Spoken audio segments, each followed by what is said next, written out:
Bab 017. Fuji, yang pernah diam-diam mengagumi sosok Pak Aryo, menanggapi dengan nada bercanda. Yah, padahal dulu aku yang naksir Pak Aryo. Malah kamu yang jadi istrinya, ujarnya sambil tertawa kecil.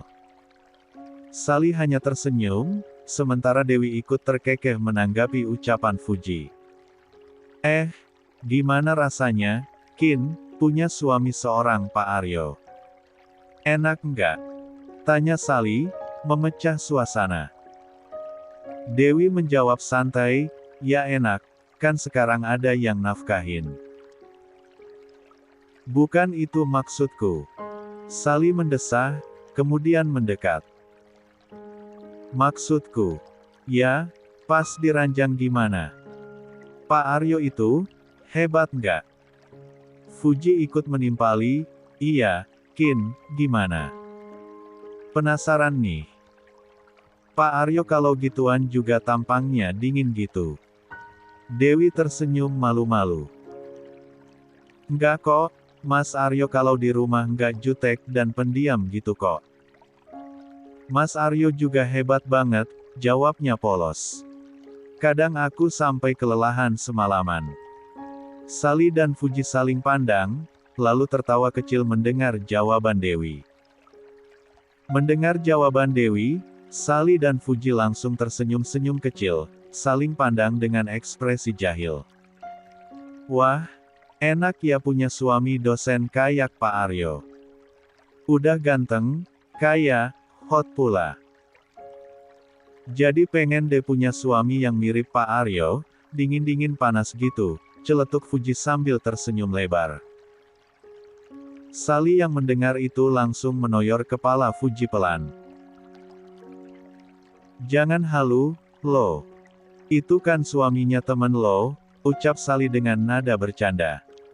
Iya, siapa juga yang haluin Pak Aryo? Kan aku cuma bilang, enak ya punya suami yang dingin, mirip Pak Aryo, balas Fuji, pura-pura membela diri. Iya, enak karena aku udah tahu isi pikiran lo itu kotor, ujar Sally sambil memicingkan matanya, menggoda Fuji. Melihat tingkah kedua temannya, Dewi hanya bisa tertawa kecil, merasa geli dengan percakapan mereka. Hari itu, Dewi pulang bersama Pak Danang karena Aryo mendadak ada urusan yang tidak bisa ditunda. Setelah mobil yang dinaiki Dewi keluar dari area kampus, Aryo juga segera mengambil mobilnya untuk pulang ke rumahnya sendiri. Setibanya di rumah, Aryo melihat Siska duduk di ruang tengah dengan ekspresi kesal. Wanita itu terlihat gelisah, dan dari raut wajahnya, jelas ada sesuatu yang mengganjal. Aryo berjalan mendekat dan duduk di sampingnya. Ada masalah apa lagi? Tanyanya dengan nada dingin. Siska mendengus, melipat tangan di depan dada. Mas, aku bosan di rumah. Aku ingin keluar. Suruh para bodyguard di luar itu pergi. Aku tidak mau merasa seperti tahanan di rumah sendiri. Ucap Siska dengan nada tinggi. 82. Aryo terdiam sejenak, mempertimbangkan situasi. Setelah menarik napas panjang, ia akhirnya mengangguk. Baiklah, kamu boleh keluar lagi. Tapi ingat, jangan buat masalah. Sekali lagi kamu melakukan kesalahan, aku tidak akan membantu kamu lagi, Siska. Selama ini kamu sudah cukup sering melanggar batas, dan aku tidak bisa terus mentolerirnya. Siska tersenyum puas mendengar jawaban Aryo. Baiklah, Mas. Aku janji tidak akan membuat masalah lagi, ucapnya, seolah-olah menenangkan Aryo. Tanpa menunggu lama, Siska beranjak dari sofa dan menuju kamarnya. La terlihat bersemangat bersiap-siap untuk jalan-jalan bersama temannya, seolah semua masalah barusan lenyap begitu saja. Siska segera bersiap dan rencananya, malam ini dia ingin ke klub malam bersama teman-temannya. Siska mengenakan pakaian yang mencolok dan seksi, menarik perhatian siapapun yang melihatnya. Aryo, yang kebetulan memperhatikan dari jauh, mengerutkan kening melihat penampilan istrinya. Tanpa memberitahu Siska, Aryo memanggil salah satu bodyguard yang berjaga di rumah. Dengan suara rendah dan tegas, Aryo memberi perintah. Ikuti kemanapun Nyonya pergi. Laporkan setiap hal yang dia lakukan, dan pastikan dia tidak membuat masalah. Bodyguard itu mengangguk patuh. Baik, Pak, jawabnya singkat sebelum segera bergerak mengikuti Siska dari kejauhan. Aryo hanya menghela napas panjang sambil memandangi punggung istrinya yang berjalan menuju mobil.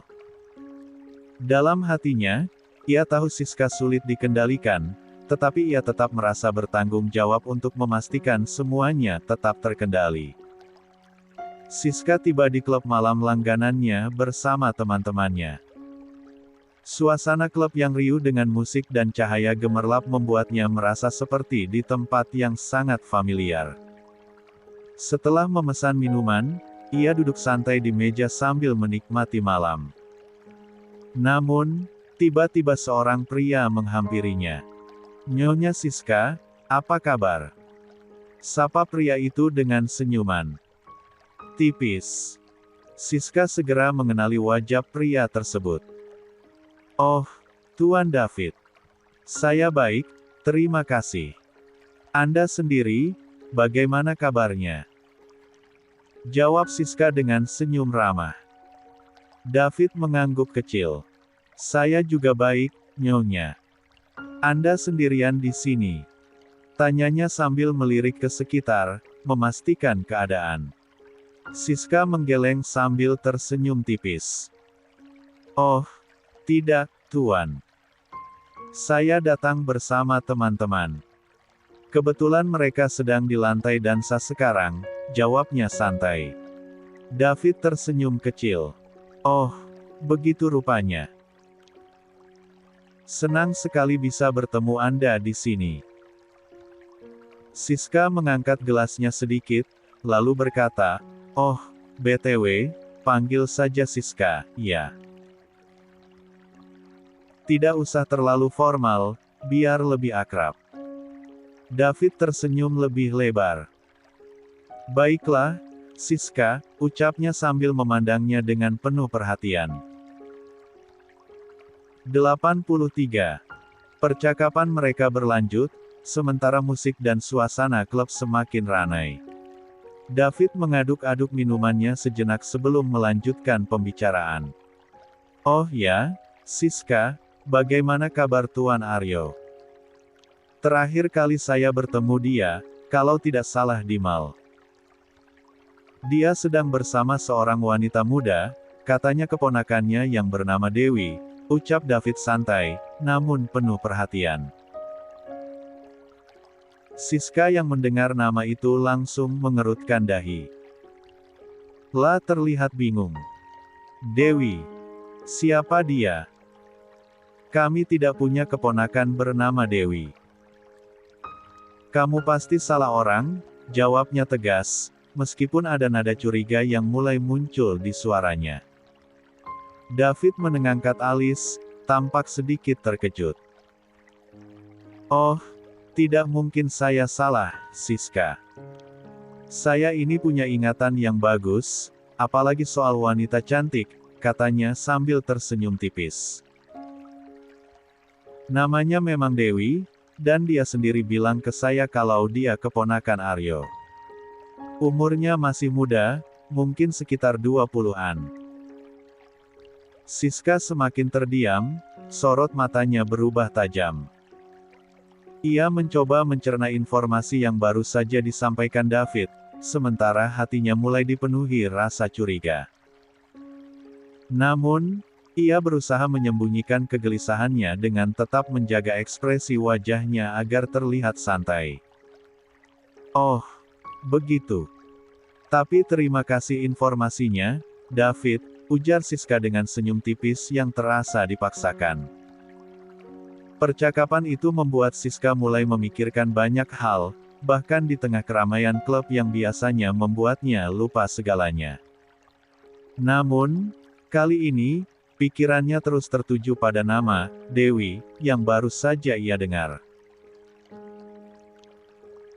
David dan Siska terus berbincang santai di tengah riuhnya klub malam.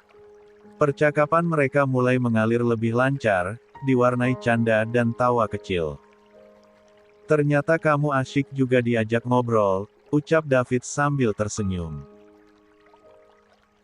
Selama ini aku hanya melihatmu di acara-acara bersama Tuan Aryo, tapi baru kali ini aku punya keberanian untuk benar-benar mengajakmu bicara. Jujur, aku sempat mengira kamu wanita yang sombong. Siska tertawa kecil, sambil mengangkat alisnya. Serius kamu menganggap aku sombong, David?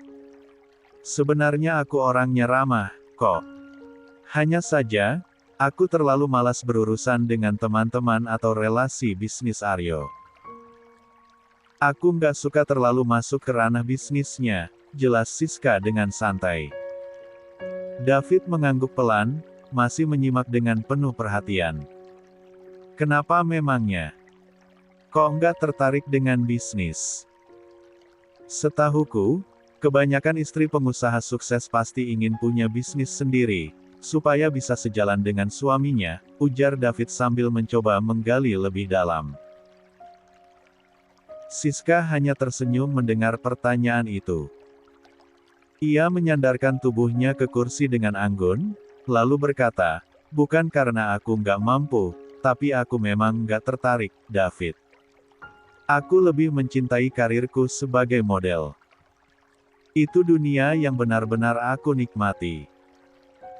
David tersenyum kecil, sedikit terpesona dengan jawaban Siska. Ah, pantas saja. Kamu memang punya aura model yang memikat. Tubuhmu seksi dan wajahmu juga cantik, tidak heran Tuan Aryo jatuh hati padamu, ucapnya, masih dengan nada kagum. Siska hanya tersenyum simpul, Anda terlalu berlebihan Tuan David, aku tidak sesempurna itu. Melihat kesempatan itu, David pun tidak tinggal diam, dia semakin gencar untuk memikat Siska. Tidak Siska, kamu memang sangat cantik. Aku saja sampai terpesona olehmu. 84. David pun segera memanfaatkan kesempatan itu, untuk meminta nomor kontak pribadi Siska. Malam semakin larut saat Siska akhirnya pulang ke rumah. Dalam keadaan mabuk, ia berjalan sempoyongan, hampir terjatuh beberapa kali. Begitu melewati pintu depan, ia langsung memasuki ruang tengah, di mana Aryo duduk sambil membaca sesuatu. Aryo mengangkat pandangannya, menatap Siska dengan sorot tajam. Dari mana saja kamu, Siska? Tanyanya dingin, dengan nada penuh kecurigaan. Siska yang sudah setengah sadar hanya tersenyum tipis. Aku habis bersenang-senang, Aryo, ucapnya dengan suara yang sedikit bergetar. Aku sedang bahagia sekarang karena akhirnya aku bebas. Tidak lagi terkurung di penjara ini. Lanjutnya sambil tertawa terbahak-bahak, suaranya menggema di ruang tamu. Aryo menghela napas panjang, menekan rasa kesalnya. Masuk ke kamar. Ganti pakaianmu dan istirahat, perintahnya tegas, namun nada suaranya tetap terkontrol. Melihat Siska berjalan sempoyongan, hampir kehilangan keseimbangan, Aryo akhirnya bangkit dan menghampirinya. Tanpa berkata apa-apa, ia menggendong tubuh istrinya yang lemah, membawanya ke kamar dengan langkah mantap. Setibanya di kamar, Aryo meletakkan Siska perlahan di atas ranjang. Namun, saat ia berbalik hendak pergi, Siska tiba-tiba menarik tubuhnya, membuat Aryo terjatuh menimpa dirinya. Siska, dengan wajah yang masih memerah karena pengaruh alkohol, meraih tengkuk Aryo dan menariknya mendekat. Bibir mereka bertemu dalam ciuman yang penuh gairah, mengejutkan Aryo. "Aku menginginkan Mas Aryo," ucap Siska pelan, matanya memandang Aryo dengan tatapan penuh hasrat. Aryo terdiam sejenak, mencoba mengendalikan situasi yang tiba-tiba berubah. Namun, dalam diamnya, konflik dalam pikirannya mulai berkecamuk, membuatnya harus memilih antara keinginan Siska dan harga dirinya. Untuk sejenak, Aryo terdiam, namun perlahan ia mulai larut dalam ciuman Siska. Tanpa sadar, ia membalas ciuman istrinya, membuat suasana di antara mereka semakin hangat dan intens. Siska, yang menyadari Aryo mulai terbawa suasana, mengambil inisiatif lebih. Dengan tangan gemetar namun penuh keberanian, ia membuka satu persatu kancing baju Aryo. Sentuhannya lembut, namun penuh maksud, membuat Aryo tak mampu mengabaikan apa yang sedang terjadi. Saat jemari Siska mulai menyentuh dan mengelus dadanya, Aryo merasakan kehangatan menjalar di tubuhnya. Sensasi itu membuat gairahnya perlahan bangkit, meski di sisi lain pikirannya masih berusaha melawan. Namun, dalam keintiman itu, Aryo merasa ada sesuatu yang tidak sepenuhnya benar, membuatnya berada di persimpangan antara menyerah atau melanjutkan. Akhirnya, Aryo pasrah dan menikmati kebersamaan dengan Siska. Mereka pun menikmati malam panas ini dengan gairah yang membara. Hentakan demi hentakan dilakukan Aryo, dan Siska hanya bisa mendesah dan meneriakkan nama Aryo. Namun di pikiran Aryo hanya terbayang wajah Dewi. Bahkan saat akan mencapai puncaknya, Aryo pun mendesahkan nama Dewi. Hal itu tentu saja membuat 85. Siska marah. Siapa itu Dewi? Pertanyaan itu lalu berputar di pikirannya. 86. Pagi itu, Dewi tiba di kampus seperti biasa, diantar oleh Pak Danang. Mobil berhenti di depan gedung utama, dan saat Dewi turun, dia langsung dihampiri oleh Niko, ketua BEM yang terkenal playboy dan suka tebar pesona pada mahasiswi kampus. Dewi sebenarnya merasa malas untuk berbicara dengan Niko. Bukan karena dia tak suka, tetapi dia takut Salsa, gebetan Niko, akan kembali mencari masalah. Namun, Dewi juga merasa sungkan untuk menghindar. "Pagi, Dewi. Dianterin siapa tadi?" tanya Niko dengan nada ramah, tetapi terlihat sedikit kepo. Dewi mencoba tersenyum sopan meski canggung. Mas Niko. Aku dianterin sopir, Mas. Ada apa ya, Mas?" Jawabnya hati-hati. "Oh, nggak ada apa-apa kok," Niko tersenyum santai. "Cuma kangen aja, udah lama nggak ketemu kamu. Maklumlah, aku kan ketua BEM, jadi sibuk banget." Dewi hanya mengangguk kecil, bingung harus merespons apa. Dia merasa Niko terlalu percaya diri, dan hal itu membuat Dewi merasa risih. Ya, Dewi. Gimana kuliahnya? Aman aja kan? Nggak ada yang ganggu atau gimana?" tanya Niko, kali ini lebih serius, mencoba mencairkan suasana sekaligus mendekatkan diri. Dewi agak terkejut dengan perhatian Niko yang tiba-tiba, tetapi dia berusaha menjawab dengan tenang. "Aman, Mas. Nggak ada masalah, kok." Padahal dalam hati Dewi ngedumel, "Astris nggak aman gara-gara kamu tahu." Mereka berbicara sebentar, dengan Niko yang terlihat berusaha mengakrabkan diri. Meski begitu, Dewi hanya berharap percakapan ini tidak berlangsung lama. Dalam hatinya, dia merasa resah, Takut interaksinya dengan Nico akan menjadi bahan gosip yang sampai ke Salsa. Untungnya, tak lama kemudian, Sally datang menghampiri Dewi. Menangkap isyarat dari tatapan Dewi yang memohon bantuan, Sally segera beraksi. "Dewi, ayo. Katanya mau nemenin aku ke perpustakaan, keburu jam kuliah dimulai, Liho," ucap Sally dengan nada setengah mendesak. Sally lalu melirik ke arah Nico dan, tanpa ragu, berkata, "Maaf ya, Mas Nico, saya pinjam Dewi sebentar. Mau saya suruh nemenin ke perpus?" Tanpa menunggu jawaban dari Nico, Sally langsung menarik tangan Dewi dan mengajaknya pergi.